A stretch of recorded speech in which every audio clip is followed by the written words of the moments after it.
Hi, I'm Golf Magazine Top 100 instructor Tom Stickney, and today I want to talk to you about your tempo and what happens when you lose that tempo.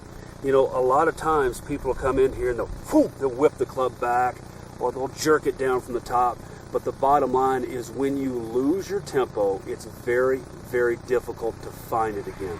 So let me show you a good way to find your tempo. Whenever you have the tendency to yank it back too quick, just drag the club along the ground just a little bit longer. When you keep the club a little bit lower to the ground, it invokes your upper body and your torso to drive the hands, arms, and the club. That will slow you down. It's very easy when I just use my arms to move the club back too fast. So take the time to use your torso and drag it back if you have a propensity to get too quick off the start. Now, transitional tempo is a little bit harder. Transitional tempo talks about the change of direction between the up and the down.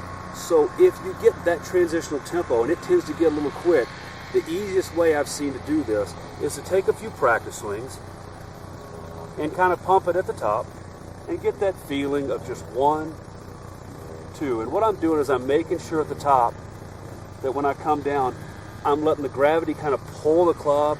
I kind of feel it very, very relaxed.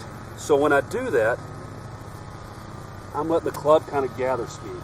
When I get over my shot to do this in more real life situations, I'm going to hit some balls on the range and I'm going to feel half-speed swings.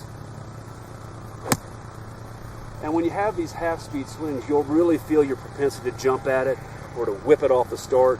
And those are the things that you can identify so you can work on your transitional tempo or your takeaway tempo on the golf course. But remember, you must have some control of your tempo. If you don't, you're going to have a lot of trouble.